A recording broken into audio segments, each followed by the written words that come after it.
Welcome to Marketing RV. And Gene, would you like me to give the honors of our official, unofficial, somewhat official mission statement? Of course, I don't want to do it. I'll screw it up. Wait, did you even read this? Nope. Oh, okay. Our mission is to provide useful tips and information in an entertaining manner that makes you want to hire us to speak at your events and purchase our books because you really love us that much. Well, when you say purchase our books, yeah, that's trying to get you to get on with yours. And so what you're saying is part of our mission statement is to get people to do something that I don't technically have yet. Oh, yeah, but I have two of them, so we're good. You're so selfish. That's unbelievable. Come on, it was a joke. Come That's on, unbelievable. when we were doing the Facebook page, I put that up there. I said, you know what? Mission statements are so dry, and positioning statements and all. I mean, I know they're necessary for your business, right? It's part of That's the what branding. they say. Yeah. But I said, we got to have fun with this because we're just a couple of goofballs trying to have fun, no? Well, yeah, and I think you're on your own from here on out. I'm done. I'm not gonna do this. You insulted me in the last podcast, and I don't even remember what it was, but it hurt my feelings. And did? And this time you left me. Aw. You went, Aw. "Hey, everybody, buy my book." Oh, The I hell feel with bad. Gene. I feel bad for Gene. Psych. Yeah, well, Gene has a whole program he's going to be selling, and it's really cool. And I don't want to talk too much about it. A, because I can't. B, because I haven't checked to see if you want me to. And C, am I on C? I don't know if it's ready yet. No, it's not ready. D, as we mentioned in a previous podcast, you could have had the damn book written and published now if you had used me. That is a true story. I Yeah, know. no, listen.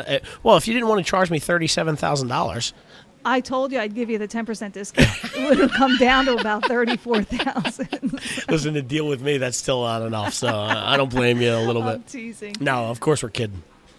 So, yeah, I did want to pick up where we left off, though, in a previous podcast, because you had given us some really, really good tips about the analytics, you know, Googling yourself or doing a search on yourself. Whoa. Doing it. Whoa. What? I don't Google myself. At least in public. I always love the way that sounds, right? I threw you right off track. Oh, you totally threw I threw you off track. No, it's one of the best things I say in one of my presentations. It's like, listen, you should all Google yourself. Oh, and then I stop and I go, think about crazy. that for a second. Yeah.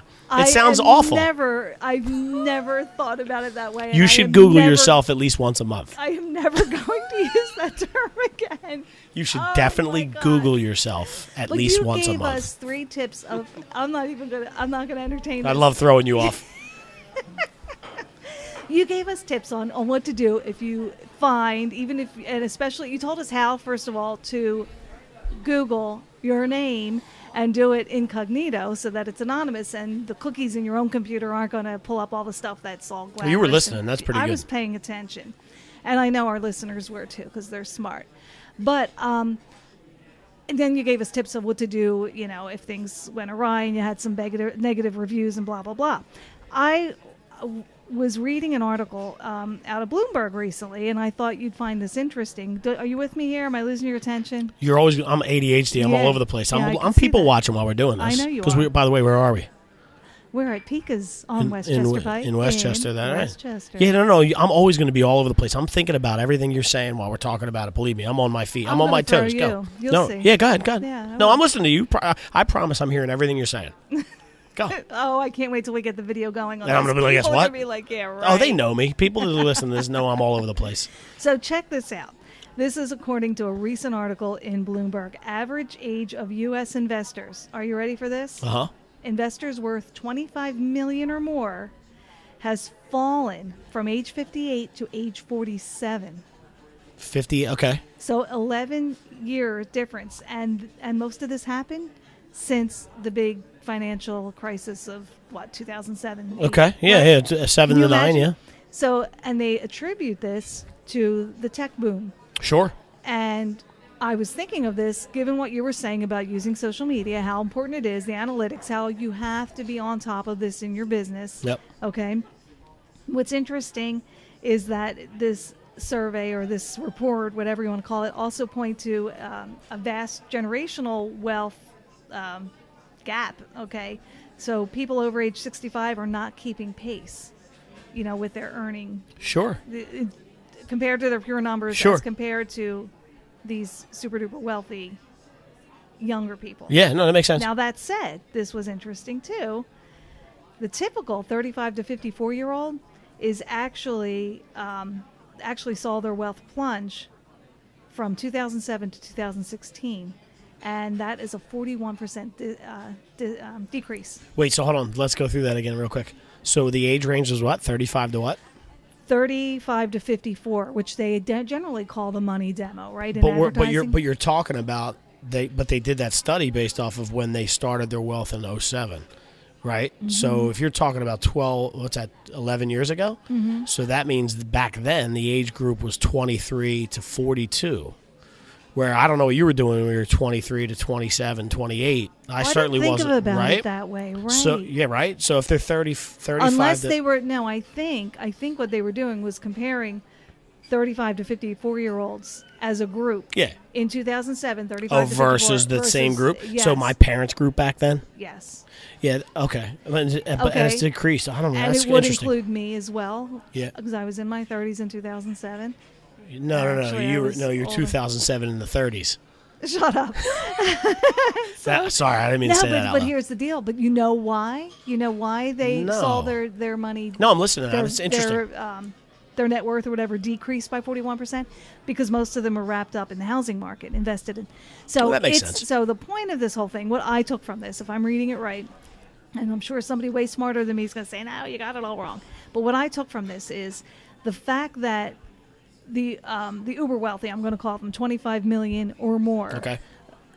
There's such a large concentration at age 47 and under, okay, is because they're risk takers Yep. and they're using technology. Well, that's I think when you That's were talking about that, like how the 60 and 70-year-olds are losing. I see this in a lot of my business too, like in the real estate world. You know, the average age of the agent across the United States is about 57. Mm-hmm.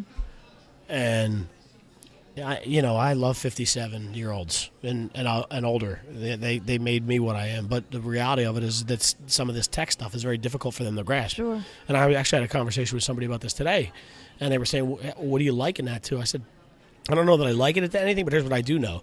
The 20 to 40-year-old folks that grew up with this technology and can do it in their sleep and without having to think twice about it are crushing the people that don't know how to operate real estate. Facebook. Guess what? In everything. everything, because here's even, like, let's talk about investing. Stocks, bonds, mutual funds, cryptocurrency. Yeah. Ask a 58-year-old in most cases what cryptocurrency is. They can't tell you one little thing about it. Ask my 30-year-old brother. Yeah. He'll run it through and he'll blow your mind with, I don't even know what he just said. Right. Because they grew up with that element of just what's available. And, like, just think about all the tools that are available for an investor in real estate. Not the real estate agent, but an investor in real estate. Somebody who made a mistake like I did back in the 07, 08, 09. I got in trouble back then, Most right? people did. Yeah, I mean, I got started at the wrong time. Some of it's timing too, right? Like it's not all Sure. it's not all ignorance and bad business. Some of it's timing, but back then you went door to door to find your leads. Now you set up a friggin' funnel, and if you know what you're doing, the guy down the street who's 45 has been doing it for 20 years can't get 2 leads because the market's tight. Where you got somebody a block up that's getting 40 leads a day because people are trying to sell their houses. They just don't know how to. They know how to get to them. Exactly. Whereas the 60-year-old doesn't know how to get to them in a lot of cases. And I feel like I'm besmirching the expertise and the intelligence of the older community. It's just that It's this just is a new world. The marketing landscape changed. Everything changed, Yeah. right? Everything changed. I mean, How you take pictures changed. Now you can do How so you- much. You can take video of homes for sale. There's so yep, much you can do. everything is available yesterday, right? Like, it's funny when we talk social media. I always say to people that follow, like, 5 years ago, it was okay for you to post a video of what you did last week. Like, people want to see into your house, they want to see your business a little bit, and it's okay that it was delayed a week. Like, think about that concept. Now if it's delayed a week, what are you doing wrong? I need to see you live on Snapchat and Yes. Facebook Live and Yes. Instagram Yes. Live and all these stories that are. I need to know what you're doing right now. Like, crazy. because we've given people the opportunity and the technology to have that luxury. Which, it depends on how you look at it, Yeah, right? It's a right. luxury. It's also, you know what? I'm going to take this down a different road, right? Because with 2 young girls the social media topic always comes up in my house. And when we talk about the capabilities that are available today and the quote unquote luxury, I heard somebody talk on a TED Talk. You ever follow TED Talks? Yeah. And the guy was saying, back in the day when we were kids growing up, so I'm 43, when I was a kid growing up, you had a problem with somebody at school. Say, let's go bullying because it's easy to understand. Sure. Back when I was in 8th grade in 1989, if you had a bully, they bullied you out on the schoolyard, right? Right. And they wouldn't do it in front of teachers typically, and they wouldn't do it in front of parents. So there was an hour a day where you were getting bullied. Right. These kids are getting bullied in their bedrooms. They're bringing their phones in. Yep. They're on Snapchat and social media watching people talk about them or excluding them from groups. Right. Like, think about the accessibility we've given our kids and what that's doing to them psychologically. Now, for me, I got to be real careful with the kids, and we're fairly diligent. Obviously not as diligent as I should be, but we're fairly diligent about keeping our eye on what's going on from a social perspective. And because I'm in the market of social media, I sort of have an edge on most parents just because I understand it. Right. Now, there's still stuff going on that these kids know that I don't. I get that. Sure. So that's why I'm always asking questions. But we keep a good edge on that. But back in our day, dude, there was no like, what's going on at school? Bobby's picking on me. We'll go back to school and punch him in his face next Exactly. time, right? Yeah. Now you don't even know. You don't. don't even know what's going on. And they got their phones in their rooms at 9:30, and people are texting them, "You're ugly, you're fat, nobody likes you," right? Isn't that they don't horrible? tell you. Yeah, it's awful. It's awful. And I made a declaration when my daughter was in kindergarten. I was like, I told the parents, if I find one of your kids picking on my kids, I'll choke you out. Wow. Like, I'm not even going after your kid. Wow. Like, we're going to have an open conversation about this, because if somebody's picking on my kid, it's bad parenting. And then what do you tell your kids about? Well, I've always taught them, like, I had sent a text out the other day, which I thought was funny. It's like, I don't pay much mind to people that don't pay my bills and that I don't love. So if like somebody on the street was like, "You're bald and you're fat and ugly," I'd be like, "That's cool. Yeah. Your mom sucks. I could care less. Yeah, Like, right. it doesn't matter to me." Yeah, but do you tell your kids to watch what they say? Oh, God, yeah. Because- No, I'm the first one. And I'm Oh. sure your girl, you know what I mean? But Oh, yeah. it could start out innocent No, and we- be taken differently. No, we go the other way. Like, I tell my kids actively, and my wife does the same thing. If you ever see somebody excluded, it's your job to pick that up. Right. Like, and my girls, I'm lucky. My girls are really good. Yeah. And if somebody's listening to this, and by the way, they've heard another story, call me. Like, seriously, believe me, and because I'm listening. Drop It's a not- dime on my girls. I'm not that dude that's like, my kids don't do any wrong. Exactly, No. They do wrong. I don't like the way they talk to their grandmother sometimes, and I I'm the think one. We've all done that at some time Of in our course, youth. well, they're kids. My gosh, They're yeah. kids. You, They're you don't kids. think, and you jump on a bandwagon, And they're you just not girls. They're going thinking. through the cycles, which is like brutal to It's me. brutal. I know. But I took it down a path there. But like the accessibility of stuff today puts people that don't know how to handle the accessibility, like the older generation, right? Because they don't understand that world, and the younger generation because they can't comprehend and deal with it psychologically. Yeah. It puts them at a disadvantage. Right. I'm a grown man that has already, my beliefs and systems are already in place, so I can handle a bully online. You know what I mean? Yeah. I can handle the excess information because I've been pulling that data for a long time. So for me, my age group and around me, it's fairly comfortable. But for the kids and the older generation, it's tough. I don't know. I don't know where we went with that, but Well, no, it's cool, but we went down a path. But back to the article, we were talking about crediting a lot of this risk taking and knowing how to use social media and just marketing, the new landscape of marketing, or new media, if you will, to their advantage. There's another piece to this. 38% of the youth that are worth 25 million and above, I say youth, young adults or middle-aged, if you can still call, I think you can call 47 middle-aged. I'm approaching that. Yeah.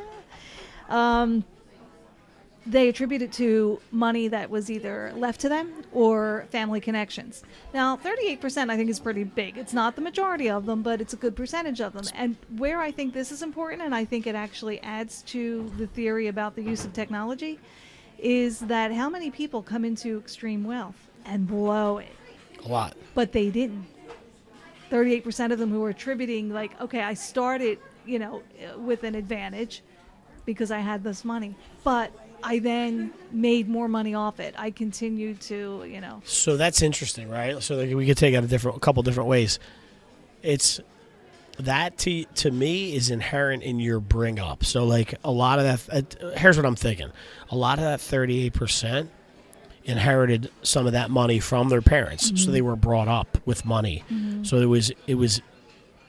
was ingrained in them how to handle money when you had it. Right. So like, and the reason why I'm saying it that way is like I think about pro sports.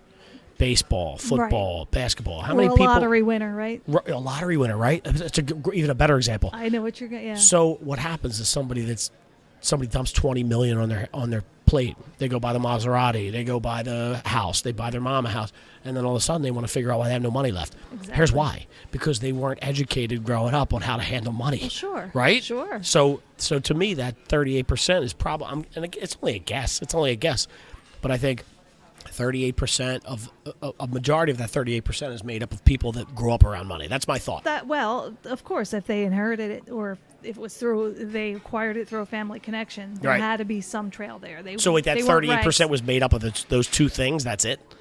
Those two. That was the one line in the article. It said that 38% of those in this age bracket of the 47-year-olds who acquired, fiscal worth, whatever, of 25 million or better, did so. They attribute it to a family connection. So 62% was all over the place. Exactly. Lottery, pro sports, right, off the back of a truck. Or their own ingenuity. They built a company. They sold the company. Exactly. Yeah, that makes sense. And you do see a lot of that. You see a lot of and they do attribute it. The article attributed to technology. And again, in this world, everything is so accessible to us because of technology. That's another piece of it. Like, I pulled up in Carline that I picked the girls up, and a guy pulled up next to me, a buddy of mine, and he says to me, like, "What do you do for a living?" Like, we're just kind of. I'm saying he's a buddy of mine. We play fantasy football together. Like, I've only known him for a couple months, but he's a good dude. Right. And I said to him, "What do you do?" And he's like, "We make basically the carts that nurses use in a hospital to wheel around their equipment." Oh, okay. And I'm like, God damn it, I love this country. Like, I've never once been in a hospital and thought, I wonder who makes those parts. There's so many things you take for granted. There's so many things you take for granted. And in this country, you can do anything you want. That's technology. And back in the day, like, my father probably didn't think about that, didn't know about that. But now everything's accessible. You do a search online for jobs open, and you're like, I got a guy that takes pictures of the red moon. And he gets paid a lot of money. I don't even know what the hell that was. I know. Just my wife said last minute, the red wolf moon's out. I said, I think you just made that. Blood moon. What the frig is it called? I don't know. Like, what I'm like, that's bullshit. And we go out and I look up and I'm like, oh wow, that's really cool. Yeah. Right? But it's the internet that gives you that immediate info. Right. That's what it is, right? Which is, for me, it's good. I capitalize on it, but.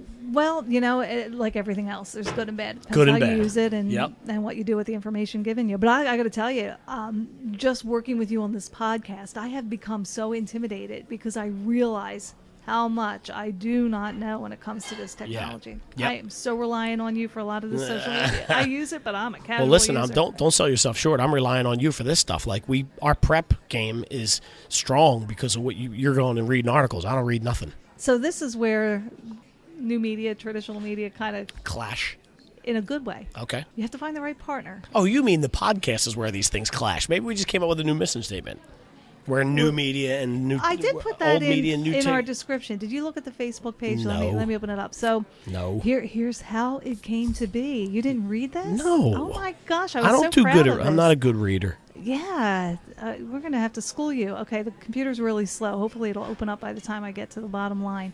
So I started on our Facebook page, and if you go to Facebook, it's The Marketing RV. First it was peppers and eggs, then chocolate and peanut butter. Now we're in Allie and Volpe. Oh. I always equate everything to food. Each with his or her entrepreneurial spirit, a unique perspective on marketing and communications, and an affinity for broadcast, the pair teamed up to bring you Marketing RV. You did read this because you gave me a little grief. I said, don't let the recreational vehicle fool you. That's right, I did. Neither of us. I thought you were talking about the mission statement. This was like the description of the podcast. This was a little right? description that I wrote, and of course I wrote it in third person. But now that you're listening, you know it came from me. So I said, neither Lorraine or Jean has a particular passion for these vehicles, but both are passionate about helping others select the right vehicle to deliver the right message to the right audience. And then wait, what did I say on Facebook? You said something. I'm How not dare sure. you I'm not assume. sure what gives you the right to assume that I have no particular, in quotes, passion for RVs. Love RVs. You know what? I love RVs. Do you? No, no. No, I didn't think so. No, if somebody wanted to drive us around in one and it was luxurious and had a kegerator in it, you know what a kegerator is? You mean like the fridge that you put a keg in? Yeah. Yeah. Yeah. Yeah. If somebody had one of those, then I would love an RV. My husband had 2 of them when I met him. He had one. No, you would have loved him. No. Here's a sad story about how when guy has parties, guy meets woman, woman ends parties. No, I didn't end the party. You bullshit. How many kegerators does he have? Do you want to hear the story? All right. Bob, I'm sorry in advance. He has none, but it has nothing to do with me. End of story. It has nothing to do with me. We meet. I have a house and I have a lot of parties and I have a porch. And he says, "Can I put this out there?" I'm like, "Yeah, sure, whatever." It died or something, and he never replaced it. Oh, it died. And then he gave me a new kitchen, broke out the porch, and it was time to get rid of that. I don't know what he did with it. He may still have it, but it didn't work. This is shady as hell. No, the other one he had was in the basement of his house, which was finished, okay, and it had a bar. And he ran a line up to the deck. I'm impressed. I like it. And outside, so there was a tap outside on the deck. Absolutely. Well, one winter, somebody tried to get some beer out of the tap, and the line must have been frozen. Oh, no. So, figured no big deal, didn't get the beer from that tap. At some point the next day when the sun came out, it thawed. Right. And here, when they pulled the tap, they opened it, and all the beer, the whole keg of beer all over the deck. That sucks. That was before I met Did he hold him. a service? There should have been like a mass for all the I dead said beer. To him, I said, "Did you get a straw?" Yeah, right. That would have been us. Listen, I'm going to tell you a story. Let me tell you a story about our keg one time. This is going to sound awful, and I guess at this point it's way too long in the past. But we used to have an apartment, and we had a beer. It was called a Beermeister. It's not a kegerator. It's a Beermeister, right? Beermeister. That's what I'm thinking. So we had a Beermeister, and it was back in the early days. So what you used to do is typically there was a standard tap. So you have the piece, the lever up top. Bartenders are laughing right now, but whatever you do to dispense the beer. Mm-hmm. But underneath, when you put the keg in, you screw the top into the keg. Okay. And if you remember when you used to get a keg of beer, like just to get a keg of beer, remember they used to give you the tap? Yeah. You have to screw the tap in. So it had a specific connection. Okay. Well, one night we went out and got a keg of Guinness. Uh-huh. And so Guinness, we didn't realize it until later that night, has a specific tap. Like, it's not the same standard tap. Oh, no. So when we brought it home and we were getting ready to tap it, it was like 11:30. And so we realized during the middle of the party that we had no beer left because we didn't have the right tap to connect it. So my buddy shot a hole in it. No. Yeah. He took a gun and shot a hole? Yeah, sure he did. Oh, my God. And the beer flowed. Oh, my God. And we finished that party, damn it. How long ago was this? Way too long for me to be still held accountable. Okay, no, I get that, because I'm thinking, had it been recently, you would have just got on the social media, said, "Hey, true story." Right? Oh no, this was like I would say this was 94. Right. Yeah, so, maybe 94. Yeah, so we're talking 24 years ago. Yeah. So there was none of that stuff. We probably didn't have cell phones back then. Probably not. Yeah, right. Probably not. 95, no. maybe in that range. Yeah. Yeah. Yeah. Too funny. Yeah. So I'm gonna. We're like 5 minutes out. I'm gonna run a quick question to you. Go. Because this came up to over the course of the time from our last podcast. Okay. You were talking about monitoring your reputation online and doing the analytics. What about heat maps for monitoring traffic on your website to see where people are clicking? Have you seen much of that? Do you use them? I don't use it. I know exactly what you're talking about. So like for people that don't know what it looks like, I think even Google Analytics has it, where if you set your website up a certain way, it'll tell you where the most activity of the mouse lives. I mean, it's hard to explain when you're not looking at it. So you know where they're scrolling down to, where they stop scrolling, and where you then want to put your ultimately call where all to the action. clicks are. Exactly. Yeah, and where all the clicks are. Mm-hmm. So the big thing is that you, in most cases, you just want to know where everybody's clicking. Mm-hmm. And I, like, from my perspective, and I know this is very simplistic, but if I have 5 offers on my website and people are clicking at a specific spot, for the most part, it's not because of the way that it looks. It's more because the offer's better. Right. So it usually gives you numbers too, like 100% of the clicks from your main page went to this. Yes. 67% of the clicks went to your contact us. And there's something to be said about the visuals and the psychology behind marketing. I personally, and maybe you're making me rethink this, but in my marketing business, I don't use heat maps at all. Really? Yeah, no, and I actually, honestly, to put a call out to the listeners, I would love to hear from somebody who does use them and why, because I'm probably not thinking of the reason, and maybe my industries are easy enough where we don't need them. Well, I would think in real estate they're looking for a particular house. They're gonna look for particular things, and that's what they're clicking on. And the website has become so unimportant in the real estate industry that we don't. There's a lot of like people. Don't even, most clients we still track it, but most clients don't even care. Like they don't even care how many people are on their website. So, what is big in the real estate industry? Is it the app? Well, yeah. So, which I think is hilarious, but there's a big push to the app. There's some big brokerages out that are launching their apps now. The way the apps live right now, the way they're built, they're limited. Mm-hmm. So, like, think about from your perspective. I have one. I have my cousin's on my phone. Okay. And so, if I pull it up, I can see But why- houses for sale in the area where I am. Okay, so why would you do that? At one point when I was looking. That's the only time. And when was that? Oh, a few years ago. I got you. You see- oh, no, you but follow every me? now and then I do check to see my house value. To see what's Okay, that's for cool. sale in my That's fair. neighborhood, That's yeah. fair. That's fair. I mean, and here's the other piece of it too is the benefit. This is subconscious marketing in my world. Somehow your cousin, who is it, a girl or a guy? Guy. So he got you to download his app, right? Yeah, he sent it to me, and I sent it to other people. All right, and so if you were ready to buy next year, whose app are you using? His. And who probably would you call?